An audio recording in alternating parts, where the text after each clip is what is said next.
قرآن پاک کہتا ہے سبحان الذی اسریٰ بعبدہ لیلا، رات میں اپنے محبوب کو وہ لے گیا، اپنے بندے کو لے گیا لیلا۔ علماء کرام جانتے ہیں کہ لیل کے معنی عربی میں رات کے آتے ہیں، اور یہ نکرہ ہے، اور نکرہ تقلیل اور قلت کو بیان کرنے کے لیے، کمی کو بیان کرنے کے لیے ہوتا ہے۔ تو بہت مختصر سی ساعت میں گئے۔ کہاں گئے؟ حرم سے مسجد اقصیٰ گئے، مسجد اقصیٰ سے آسمانوں کو عبور کیا، آسمانوں کو عبور کر کے عرش پر گئے، عرش سے کرسی تک گئے، سدرہ کو گئے، سدرہ سے وہاں گئے، وہاں گئے، وہاں گئے جہاں نہ وہاں کا گزر، نہ زمان کا گزر، نہ مکہ کا گزر، نہ وہاں کا گزر، یعنی لا مکہ گئے اور مختصر سی ساعت میں گئے۔ لوگ حیران ہیں، آج عقل کے بندے کہہ رہے ہیں کہ جب تیز رفتار سواری پر گئے تو حرکت بڑی تیز تھی، مقدار حرکت کو وقت بولتے ہیں، وقت تو بتا دیجئے، لیکن ہم ان کو بتا دیتے ہیں کہ مقدار حرکت کو تو وقت بولتے ہیں، لیکن ہر مقدار وقت، ہر مقدار حرکت کو وقت نہیں کہا جا سکتا ہے۔ اس لیے آپ کو یہ کہنا ہوگا کہ رسول پاک صلی اللہ علیہ وسلم اتنے مختصر سے وقت میں معراج شریف میں گئے ہیں کہ زنجیر بھی ہلتی رہی، سبحان اللہ سبحان اللہ، زنجیر بھی ہلتی رہی، بستر بھی رہا کر۔ اللہ اکبر۔ نبی کریم صلی اللہ علیہ وسلم ایک مختصر سی ساعت میں اتنے مراحل کو عبور کر کے جاتے ہیں اور واپس چلے آتے ہیں۔ لوگوں کو پریشانی ہوتی ہے، جو عقل کے بندے ہوتے ہیں، جو عقل پرور ہوتے ہیں، وہ یہ کہتے ہیں کہ کیسے اوپر چلے گئے، کیسے اوپر چلے گئے۔ ارے اوپر جانے کے لیے زمین کی سطح سے اوپر جاؤ اور اوپر جاؤ، جاتے رہو جاتے رہو۔ ایک زمین کی سطح، ایک فضا کی سطح ایسی سطح ہوتی ہے جو بہت ہی ٹھنڈی سطح ہوتی ہے، جس کو طبقہ زمہریریہ کہتے ہیں۔ وہ اتنی ٹھنڈی سطح ہوتی ہے کہ اس سطح کے پاس جو بھی جاتا ہے وہ آئس کریم بن جاتا ہے، برف بن جاتا ہے، اس سے آگے نہیں گزر سکتا ہے۔ نبی کریم کیسے گزرے؟ اس ہو کر کے گزرے ہوں گے تو کیوں کیسے گزرے ہوں گے؟ وہاں تو جو بھی جاتا ہے وہ ٹھنڈا ہو جایا کرتا ہے، اس کو طبقہ زمہریریہ کہتے ہیں۔ اس سطح سے اور آگے جائیے، آسمان دنیا سے نیچے والی سطح ہے، وہ طبقہ نار کہلاتی ہے۔ وہ طبقہ نار ایسی جگہ ہے جہاں حرارت بڑی ہوتی ہے، تپش بہت زیادہ ہوتی ہے، آگ کے شعلے جوالے ہوتے ہیں، وہاں جو بھی جاتا ہے جل کے بھسم ہو جاتا ہے۔ اس سے کیسے آگے بڑھ گئے نبی کریم؟ یہ قدمائے فلاسفہ کہتے ہیں، جن کو حکمائے یونان آپ بولتے ہیں۔ حکمائے یونان معراج کے مخالف ہیں کہ معراج ہوئی ہے رسول پاک کی، ہم کہتے ہیں، لیکن معراج جسمانی نہیں ہوئی ہے، یہ معراج منامی ہوئی ہے، یہ خواب کی معراج ہوئی ہے۔ یہ کس خواب و خیال کی بات کر رہے ہیں؟ آئیے آئیے، جو دور جدید کے مفکرین ہیں، جو فلاسفر ہیں، وہ کہتے ہیں کہ سنو سنو، آسمان تو واہمہ ہے، آسمان کو ہم دیکھ رہے ہیں، لیکن حد نگاہ کا نام آسمان ہے۔ البتہ آسمان کے نیچے ایک ایسی سطح وہ مانتے ہیں جہاں آدمی جاتا ہے تو آکسیجن ختم ہو جایا کرتی ہے، وہاں آدمی جائے گا تو پھٹ کر کے مر جائے گا۔ کیسے اس سطح سے نبی کریم گزرے ہوں گے؟ یہ ان کے اشکالات ہیں، اور ان اشکالات کے ساتھ وہ یہ کہتے ہیں کہ نبی کی روحانی معراج ہوئی ہے، جسمانی معراج نہیں ہوئی ہے۔ سب سے پہلی بات میں یہ کہنا چاہتا ہوں کہ عقل کے بندوں کو یہ سمجھ میں آنی چاہیے بات کہ قرآن پاک کا وہ مطالعہ کریں۔ قرآن پاک میں یہ نہیں ہے کہ رسول فرما رہے ہیں کہ میں معراج میں گیا ہوں، میں نے ان طبقات کو عبور کیا ہے، ہم نے آسمان کو عبور کیا ہے، سریا کو عبور کیا ہے، بلکہ کہا گیا ہے کہ رب نے کہا ہے کہ ہم نے اپنے بندے کو پہنچایا ہے۔ رب قادر مطلق ہے، اسی قادر مطلق نے تو طبقہ زمہریریہ کو پیدا کیا ہے، اسی قادر مطلق نے طبقہ نار کو پیدا کیا ہے، اسی قادر مطلق نے طبقہ نار کو حرارت عطا کی ہے، اسی رب نے اسی قادر مطلق نے طبقہ زمہریہ کو برودت اور ٹھنڈک عطا کی ہے. وہ چاہے تو اپنے کسی بھی بندے کو تمام طبقات سے اوپر لے جائے. اس پر اعتراض کرنا، نبی کی معراج جسمانی پر اعتراض کرنا اللہ تبارک و تعالیٰ کی قدرت کاملہ پر. اور شروع ہی میں اس اعتراض کا جواب دے دیا گیا. سبحان اللہ، پاک پروردگار، عاجزی سے پاک ہے، عاجزی سے پاک ہے. اللہ قادر ہے. اگر تم معراج جسمانی نہیں مانو گے تو گویا کہ اللہ کو عاجز مان لے. اس کے ساتھ حکمہ یونان کے ساتھ آج کل کے بھی حکمہ کچھ اس میں شامل ہیں. وہ یہ کہتے ہیں،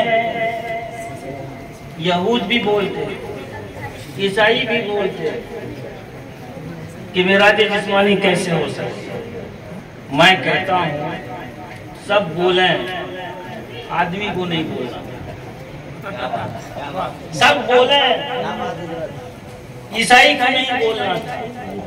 آپ تو سب جانتے ہو جتنے بھی آدم کی اولاد، آدم علیہ السلام جنت میں پیدا، آدم علیہ السلام جنت میں پیدا ہوئے. آدم علیہ السلام کو جنت سے نیچے اتارا گیا، عرش کو پار کر کے آئے، کرسی کو پار کر کے آئے، ساتوں آسمان کو پار کر کے آئے، طبقہ نار کو پار کر کے آئے، طبقہ زمہریہ کو پار کر کے آئے، اس خلا کو پار کر کے آئے جہاں آدمی کو آکسیجن نہیں ملتی ہے. آدم آ گئے، آدم آ گئے اور حضرت عیسیٰ علیہ السلام چوتھے آسمان پر چلے گئے. آدم آ گئے، عیسیٰ چلے گئے. ہمارے رسول نہیں جا سکتے. ہمارے رسول نبیوں کے نبی ہیں، نبیوں کے سردار ہیں. نبی آئے اور گئے. رسول پاک نے بتایا کہ وہ صرف آئے اور یہ صرف گئے. وہ صرف آ سکتے تھے، یہ صرف جا سکتے تھے. میں وہ ہوں کہ آتا بھی ہوں. رفیقان گرامی، لیکن اعتراض تو عقلی ہے تو جواب بھی نہیں عقلی ہی چاہیے. عقل کے بندوں کو اسی سطح کا جواب جب ملے گا، اسی زبان میں جواب ملے گا جب کھانا. حضرت مولانا ہدایت اللہ رامپوری علیہ رحمہ کا آپ نے نام سنا. یہ ہمارے حضور صدر الشریعہ رحمت اللہ تعالیٰ علیہ جو ہمارے دادا استاد ہیں، ان کے استاد مولانا ہدایت اللہ رامپوری، ان کی مسند تدریس جونپور میں لگی رہتی ہے. آج جونپوری کے بغل میں اعظم گڑھ ہے. اعظم گڑھ میں اس وقت مولانا شبلی نعمانی جن کی علمی دھاک بہت تھی اور خطابت کے بڑے غلغلے تھے. حضرت مولانا ہدایت اللہ رامپوری پورے سال میں 2 جلسے کرتے. ایک جلسہ عید میلاد النبی کا بابی شریف اور ایک جلسہ شب میلاد، اور دونوں جلسے میں باادب و خطیب خطابت کر رہا ہے اور آپ اسٹیج کے نیچے کھڑے ہو کر باادب ادب دیا ہے مولانا ہدایت اللہ رامپوری. آج ہم لوگ تو اتنا ہلا و طوفان ہو جاتے ہیں اور سروں پر ٹوپی رکھنا بھی عیب ہے. میلاد کی محفل وہ کھڑے ہو کر حضرت مولانا ہدایت اللہ رامپوری کو یہ معلوم ہوا کہ مولانا شبلی نعمانی کوئی مولانا ہے جو بہت اچھی تقریر کرتا ہے. تو انہوں نے کہا کہ مولانا شبلی کو دعوت دے دی جائے، وہ آئے اور ہمارے یہاں تک آئے. معراج مصطفیٰ میں شب معراج میں انہیں تقریر کے لیے مولانا شبلی نعمانی نے تقریر شروع کی. ان کے اوپر بھی عقلیت کا بڑا غلبہ تھا. معراج مصطفیٰ پہ آئے تو یہی اشکال و اعتراض انہوں نے بھی پیش کیا کہ نبی کی معراج جسمانی کیسے ہو سکتی ہے، طبقہ زمہریہ سے کیسے اوپر جا سکتے ہیں، طبقہ نار سے اوپر کیسے جا سکتے ہیں. یہ جہاں اعتراض انہوں نے شروع کیا تو مولانا ہدایت اللہ رامپوری غیظ و غضب اور جلال کہا، شبلی نعمانی میں نے تمہارے بارے میں سنا تھا کہ بہت قابل، لیکن قابلیت چھوٹ بھی نہیں پائی. کیوں؟ کہا تم یہ اعتراض کر رہے ہو کہ طبقہ زمہریہ کے پاس سے گئے تو ٹھنڈک نے ان کو نقصان نہیں پہنچایا. طبقہ نار سے گئے، آگ سے گئے تو آگ نے جلایا نہیں. آگ کا کام ہے جلانا. سنو، جس تم فلسفے کی دہائی دے رہے ہو اسی فلسفے میں یہ بھی لکھا ہے کہ آگ کا کام ہے جلانا، آگ کی تاثیر ہے جلانا، لیکن آگ اسی وقت جلاتی ہے، اثر انداز ہوتی ہے جب جلانے کا وقت اسے ملے. کوئی موقع ملے، وقت ملنا چاہیے، وقت ملنا چاہیے. وہ وقت نہیں ملا. کہا نہیں سمجھ میں آیا. اپنے رومال سے انہوں نے ایک دھاگا نکالا، موم بتی جل رہی تھی، اس دھاگے کو لیا، ایک طرف زور سے ادھر کیا اور پھر ادھر کیا. کہا دیکھو دھاگا جلا. کہا دھاگا نہیں جلا. کہا دیکھو کیوں نہیں جلا؟ اس لیے کہ آگ کو جلانے کا موقع نہ ملا. رسول پاک کی سواری براق کی سواری تھی اور بجلی سے زیادہ تیز رفتار تھی. ارے موقع ہی کہاں ملا؟ رسول پاک کو آگ کیا جلا سکتی ہے جب میرے اس دھاگے کو جب میرے اس دھاگے کو آگ نہیں جلا سکی ہے، جب رسول پاک کے رومال کو تندور کی آگ نہیں جلا سکی تو رسول پاک کی ذات کو نعرہ تکبیر، نعرہ رسالت، علماء اہل سنت، عظمت مصطفیٰ، معراج النبی. آپ ذرا غور کریں کہ عقل کے بندے ہیں اور کہتے ہیں کہ معراج جسمانی نہیں. قرآن کے مطالعے کا بھی ڈھنگ نہیں. ناظرہ پڑھا ہو لیکن قرآن کے اسرار و رموز پہ غور نہیں کیا. قرآن کا اسلوب تو دیکھو، قرآن کا انداز تو دیکھو. سبحان الذی اسری بعبدہ، پاک ہے وہ پروردگار جو اپنے عبد کو لے گئے. عبد کا لفظ استعمال کیا گیا. عربی زبان کا لفظ ہے عبد. عبد کس کو کہتے ہیں؟ عبد کی میننگ کیا ہے؟ عبد کا مفہوم کیا ہے؟ معنی کیا ہے؟ آؤ سید المفسرین حضرت امام راضی کی بارگاہ میں حضرت امام راضی فرماتے ہیں کہ اعلم ان لفظ العبد، جان لو کہ لفظ عبد جو ہے یہ بولا جاتا ہے مجموعۃ من الجسد والروح، لا يتناول الا مجموعۃ الجسد والروح. یہ لفظ عبد اس کو کہتے ہیں جس میں جسم بھی ہو، روح بھی ہو. اگر روح کی صرف روحانی معراج ہوتی تو اللہ پاک سبحان الذی اسری بعبدہ ہی نہیں فرماتا، بلکہ یہ کہتا سبحان الذی اسری بروح عبدہ. اپنے اس کی روح کو لے گیا، روح کو نہیں عبد کو لے گیا. سبحان اللہ. اور ذرا غور فرمائیے ایک نقطے کی بات. نبی کریم صلی اللہ علیہ وسلم کہ اگر معراج جسمانی نہ ہو، معراج روحانی ہو، آپ فرمائیے کہ نبی کریم صلی اللہ علیہ وسلم کا نور تمام کائنات کی تخلیق سے پہلے پیدا ہوا تھا. آدم علیہ نبینا علیہ الصلوۃ والتسلیم کی تخلیق سے 70,000 سال پہلے آپ کا نور پیدا ہوا. آپ خود ارشاد فرماتے ہیں کنت نورا بین یدی اللہ قبل خلق آدم، میں آدم کی تخلیق سے پہلے نور بن کر اپنے رب کی بارگاہ میں حاضر تھا. 70,000 سے پہلے نور بن کر کے حاضر تھا. اس وقت جسمانی تھے، جسم تھا، جسمانیت تھی نہیں تھی، صرف روحی تو تھی. ارے معراج کیا ہے؟ رب کا کا دیدار ہے، رب کی ملاقات ہے، جس روح کی پرورش اللہ کی ذات کے سامنے ہو، جس کی روح اللہ کی ذات کے سامنے ہو، اس سے بڑی معراج کیا ہو سکتی ہے؟ تو وہ روح معراج، تو وہ معراج تو روحانی ہی تھی، اب یہ بھی روحانی ہو تو دونوں میں کیا فرق؟ اس لیے یہ معراج جو تھی یہ معراج جسمانی تھی، روح کے ساتھ تھی، جسم کے ساتھ۔ درود شریف پڑھیں، اللہم صلی علی سیدنا و شفیعنا مولانا محمد معدن الجود والکرم وآلہ بارک وسلم صلاۃ و سلام علیک یا رسول اللہ۔ تو آپ یہ کہو گے، ایک سوال پیدا کرو گے کہ جب اللہ کے حضور سے تشریف لائے، جب آپ کا نور وہیں تخلیق ہوا تھا، آپ ہزاروں سال اللہ کی حضور تھے، تو پھر آپ کو معراج کرانے کی کیا ضرورت ہے؟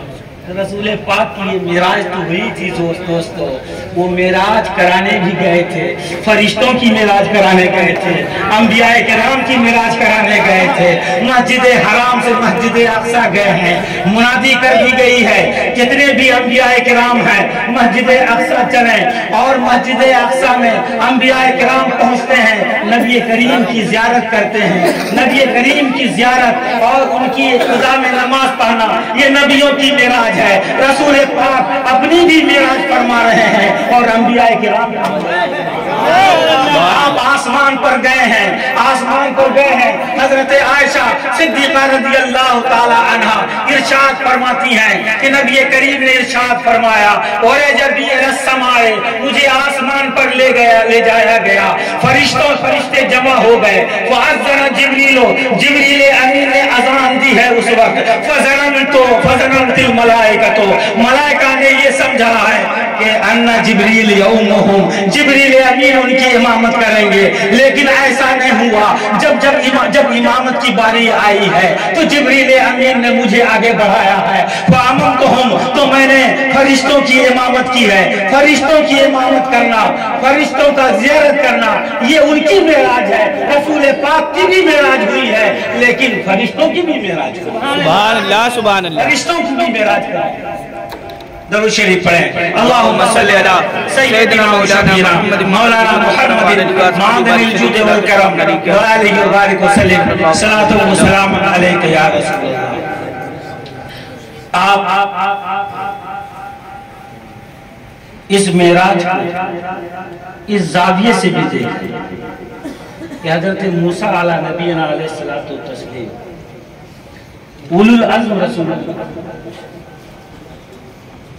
ان کی شان کیا پوچھنا، ان کی شان کے بارے میں تو خود نبی کریم ارشاد فرماتے ہیں، بخاری شریف کی حدیث سے اس کا مفہوم بتایا کہ جب قیامت ہوگی لوگ قبروں سے اٹھ کر کے جائیں گے اور سور پھونکنے کے بعد ہوش میں آئیں گے، تو سب سے پہلے میں ہوش میں آئیں گے، اور جیسے مجھے ہوش میں دیکھوں گا، خود کو مجھے ہوش آئے گا تو میں دیکھوں گا کہ حضرت موسیٰ علیہ السلام عرش الہی کا پایا پکڑا۔ میں سمجھ نہیں پاؤں گا کہ مجھ سے پہلے حضرت موسیٰ کو ہوش آیا یا ان کو بے ہوشی نہیں پہنچا۔ یہ حضرت موسیٰ علیہ السلام، حضرت موسیٰ علیہ السلام نے عرض کی اپنے رب سے، رب ارنی، اے رب مجھے اپنا دیدار۔ کسی نبی کی دعا رد نہیں ہوتی، وہ تو اولو العزم رسول تھے، ان کی دعا کیسے رد ہے؟ اللہ تعالیٰ نے ان کو مطمئن فرمایا، ارشاد فرمایا لن ترانی، موسیٰ مکان میں رہ کر، دنیا میں رہ کر میرا دیدار نہیں کر سکتے۔ اگر تمہاری خواہش ہے تو جاؤ کوہ طور پر جاؤ، فَنِسْتَقَرَّ مَكَانَ، اگر وہ اپنی جگہ ٹھہر گیا، فَسَوْفَ تَرَانِي، تو تم مجھے دیکھ پاؤ۔ فَلَمَّا تَجَلَّى رَبُّهُ لِلْجَبَلِ جَعَلَهُ دَكًّا وَخَرَّ مُوسَىٰ صَعِقًا۔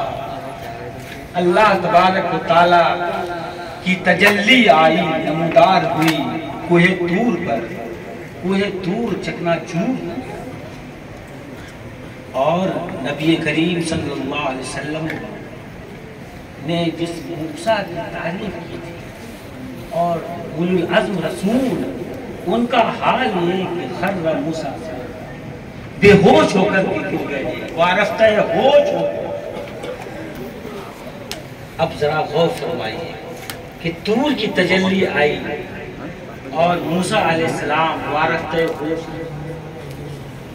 لیکن ہمارے رسول رب کو دیکھا اور بات کی شفاہن بالمشافہ، بغیر کسی حائل کے، بغیر کسی پردے کے آپ نے عین ذات رب کو دیکھا، اور دیکھا تو حالت تبسم میں دیکھا۔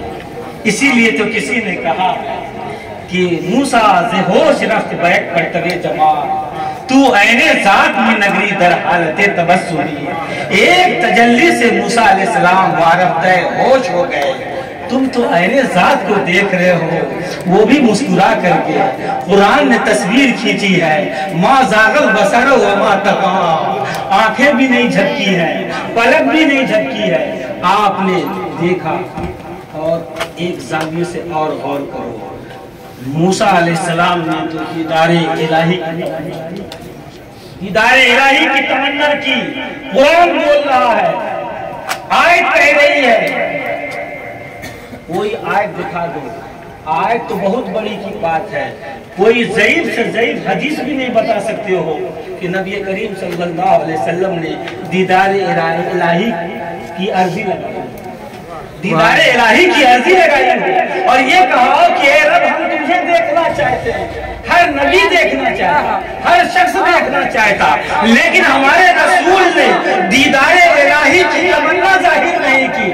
ارے ادھر دیدار الہی کی تمنا ظاہر ہو رہی ہے تو کہا جا رہا ہے لن ترانی، دیکھ نہیں سکتے، اور یہاں دیدار الہی کی تمنا نہیں ہے، بلایا جا رہا ہے۔ جانا اور ہے اور بلانا اور ہے، خود سے جانا اور بلانا اور ہے۔ کچھ احمقوں کی جماعت، ان کا یہ کہنا ہے کہ رسول پاک براق پر سواری پر گئے تو رب کو کیسے گئے؟ ارے راکٹ پر سوار ہو کر کے لوگ جا رہے ہیں، آسمان پہ جا رہے ہیں، آسمان کے اوپر جا رہے ہیں، آسمان کے قریب جا رہے ہیں، چاند کے اوپر جا رہے ہیں، رب کو تو نہیں دینا۔ تو اس کا جواب کسی بزرگ نے یہ دیا کہ تم جب اپنی سواری سے جاؤ گے تو رب کے دیدار کی کوئی گارنٹی نہیں ہے، لیکن جب رب اپنی سواری بھیجے گا تو رب اپنا دیدار ضرور کرا دے گا۔ رسول پاک کو دکھایا گیا ہے، رسول پاک کو دیدار کرایا گیا ہے، رسول پاک کو رب نے اپنا دیدار کرایا ہے، اس لیے کہ اپنی سواری بھیجی تھی۔ تمہاری سواری کی اوقاتی کیا ہے؟ تمہاری سواری کی رفتاری، اس لیے جب اپنی سواری سے جاؤ گے تو رب کو نہیں دیکھو گے، رب اپنی سواری بھیجے گا تب تمہارا۔ تو آپ ذرا غور کیجئے کہ نبی کریم صلی اللہ علیہ وسلم نے رب کا دیدار کیا، تجلی دیکھی تھی حضرت موسیٰ علیہ السلام، تو تجلی کی وجہ سے ان کی آنکھوں میں ایسا نور آ گیا تھا، ایسی نورانیت آ گئی تھی کہ 10 کلومیٹر دور میں کالی رات میں کالی چونٹیاں ہوتی تو ان کو دیکھ، انہیں دیکھ لے تو رسول پاک نے تو رب کو دیکھا، تجلی نہیں دیکھی تھی۔ اسی لیے تو مدینے میں ہے، مدینے میں رہ کر کے آسمان کی خبریں دے رہے ہیں، جنتی کی شام سے جنت میں جا رہا ہے وہ دیکھ رہے ہیں، جہنم میں جہنمی کس طرح سے جا رہا ہے اس کو دیکھ رہے ہیں، قیامت تک کیسے کیسے فتنے پیدا ہوں گے ان فتنوں کو دیکھ رہے ہیں، رات کی تاریکی میں دیکھ رہے ہیں، صبح کے اجالے میں ابو ہریرہ سے پوچھ رہے ہیں، ابو ہریرہ رات میں تمہارا قیدی کیا ہوا تم اسے بتا دو۔ جب حضرت موسیٰ علیہ السلام نے تجلی کی زیادت کی ہے تو ان کی آنکھوں کا نور اتنا زبردست تھا کہ دور دور بھی دیکھ لیا کرتے تھے. تو ہمارے رسول نے تو رب تبارک و تعالیٰ کا دیدار فرمایا تھا. ان کی نگاہ بصیرت کا عالم کیا ہوگا, ان کی نورانیت کا عالم کیا ہوگا. تو رسول پاک صلی اللہ علیہ وسلم کا یہ کمال ہے کہ آپ نے معراج آپ کو حاصل ہوئی. اور سفر معراج بولنے کو تو ہم لوگ بولتے ہیں سفر, بلا شبہ سفر, لیکن یہ سفر نہیں. سفر تو غرض کی بنیاد پہ ہوتا ہے. سفر میں تو مشقت ہوتی ہے. سفر میں ایک منزل تک پہنچنا ہوتا ہے, اگل بگل آدمی نہیں دیکھتا. لیکن یہاں تو سفر کی بات نہیں, یہاں تو سیر کی بات ہے. سبحان الذی اسری, رب اپنے رسول کو سیر کرا رہا ہے. جب سیر کرتا ہے تو دل و دماغ جو بوجھل ہوتا ہے وہ دور ہو جایا کرتا ہے, بوجھ دور ہو جایا کرتا ہے. اور جب سیر کرتا ہے تو گرد و پیش کو دیکھتا ہے, محاسن قدرت کو دیکھتا ہے, محاسن فطرت کو دیکھتا ہے, قدرت کے مشاہدات کو دیکھتا ہے, اس کے محاسن کو دیکھتا ہے. اسی لیے تو اس سیر کی حکمت بتائی اللہ تبارک و تعالیٰ نے, لِنُرِيَهُ مِنْ آیَاتِنَا الْکُبْرَى. ہم تو اس لیے بلا رہے ہیں تاکہ ان کو ہم اپنی بڑی بڑی نشانی دکھائیں, جنت بھی دکھائیں, جہنم بھی دکھائیں, جنت کی بہاریں بھی دکھائیں, جنت کی نہریں بھی دکھائیں, اور جنت کی لہریں بھی دکھائیں, جنت کے حور و دل بھی. چنانچہ رسول پاک آئے ہیں, دیکھ کر کے آئے ہیں, سب دیکھ کر کے آئے ہیں. ہم بھی آئے ہیں بڑا لمبا سفر کر کے. کوئی کہہ دے کہ سورت میں جہاں آپ گئے تھے نور نگر میں دائیں جانب کتنی منزل تھی ہم بتا نہیں سکتے, بائیں طرف کتنی منزل تھی ہم بتا نہیں سکتے, اور اتنے اسٹیشن کو ہم نے عبور کیا. کوئی پوچھ لے کہ فلاں اسٹیشن کا رخ کس طرف تھا ہم بتا نہیں سکتے. لیکن رسول پاک معراج سے تشریف لاتے ہیں. کفار مکہ کہتے ہیں ارے ہم نے تو جنت نہیں دیکھی ہے, ہم نے تو جہنم نہیں دیکھا ہے, ہم نے تو عرش نہیں دیکھا ہے, ہم نے تو کرسی نہیں دیکھی ہے, البتہ بیت المقدس کو دیکھا ہے, ان کے ستونوں کو, بیت المقدس کے ستونوں کو دیکھا ہے. آپ بتائیے بیت المقدس کا رخ کس طرف ہے, مسجد اقصی کا رخ کس طرف ہے, اس کے اوپر اس میں کتنے ستون ہیں. رسول پاک دکھا رہے ہیں دیکھو اس کا رخ یہ ہے, اس میں اتنے ستون لگے ہوئے ہیں, سب کچھ بتا رہے ہیں. یہ سیر میں ہوتا ہے, سفر میں نہیں ہوتا. نبی کریم صلی اللہ علیہ وسلم کی جو یہ معراج ہوئی تھی وہ سیر ہوئی. اور جب سیر ہوتی ہے اور لوگ سیر پر نکلتے ہیں تو تحفہ لاتے ہیں اپنے گھر والوں کے لیے تحفہ لاتے ہیں. رسول پاک صلی اللہ علیہ وسلم تحفہ لے کر آئے, اور کیا تحفہ لے کر کے آئے, نماز کا تحفہ لے کر آئے.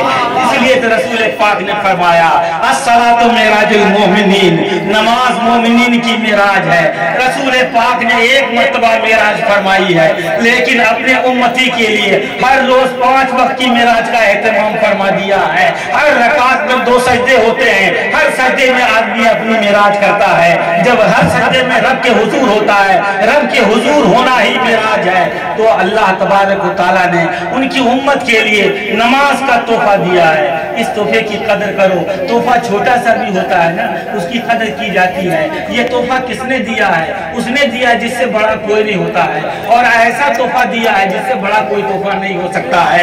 نماز سب سے بڑا تحفہ ہے, لہذا اس کی قدر کرو اور نماز قائم کرو, نماز پڑھو, تب تم معراج مصطفیٰ منانے کے اہل ہو گئے. اگر معراج مصطفیٰ منانا چاہتے ہو تو تم نماز پڑھو. اور میں کہتا ہوں عبادتوں میں جو نماز ہے یہ بھی بہت بڑا معجزہ ہے, یہ بھی بہت بڑا معجزہ ہے, سب سے اہم عبادت ہے. میں آپ لوگوں کا ذہن کچھ ایک نقطے کی طرف لے جانا چاہتا ہوں. ہم اور آپ سمجھتے ہیں کہ ہم ہی لوگ نماز پڑھتے ہیں, ہم ہی لوگ تسبیح پڑھتے ہیں. نہیں نہیں, قرآن کا اعلان ہے کہ ہر شے تسبیح پڑھتی ہے. جانور بھی تسبیح پڑھا کرتے ہیں, یہ گائیں ہیں یہ بھی تسبیح پڑھ رہی ہیں, یہ درخت ہیں یہ بھی تسبیح پڑھ رہے ہیں, اور پہاڑ یہ بھی تسبیح پڑھ رہے ہیں. درخت لمبا ہوا کرتا ہے, آپ کو لگے گا کہ وہ حالت قیام میں ہے، حاشا کلّا وہ حالت قیام میں نہیں ہے، حالت قیام میں ہوتا تو اس کے سر کو توڑا جاتا ہے، پھر اس کے اندر بالغی نہیں ہونی چاہیے، اسے کٹ جانا چاہیے، مر جانا چاہیے، جڑ کو کاٹ دو وہ ختم ہو جائے گا۔ درخت کی جڑیں نیچے ہوا کرتی ہیں، گویا کہ علماء فرماتے ہیں کہ یہ درخت کھڑا ضرور ہے لیکن حالت سجدہ میں ہے، حالت سجدہ میں ہے۔ یہ گائے ہیں حالت رکوع میں ہے، اور یہ پہاڑ پلٹھی مار کر کے حالت قعود میں ہے، بیٹھا ہوا ہے۔ پہاڑ قعود کی حالت میں اللہ کی تسبیح پڑھ رہا ہے، بیٹھ کر کے اللہ کی تسبیح پڑھ رہا ہے۔ یہ گائے ہیں، یہ جانور ہیں، یہ رکوع کی حالت میں اللہ کی تسبیح پڑھتے ہیں، اور یہ درخت ہے یہ حالت سجدہ میں اللہ تبارک و تعالیٰ کی تسبیح پڑھتے ہیں۔ نماز دیکھو، قیام کا نام ہے، رکوع کا نام ہے، سجود کا نام ہے۔ تسبیح پڑھے پہاڑ تو صرف حالت قعود ملے گی، اگر تسبیح پڑھے درخت تو صرف حالت سجدہ ملے گی، گائے تسبیح پڑھے تو صرف حالت رکوع ملے گی۔ لیکن رسول کا امتی نماز پڑھے تو قیام بھی ملے گا، قعود بھی ملے گا، سجدہ بھی ملے گا، ساری لذتیں اس میں، ساری لذتیں۔ اس لیے نماز اہم عبادات ہے، نماز ایک بہت بڑا معجزہ ہے نبی کریم صلی اللہ تعالیٰ علیہ وسلم کی طرف سے، اور بہت بڑا تحفہ ہے۔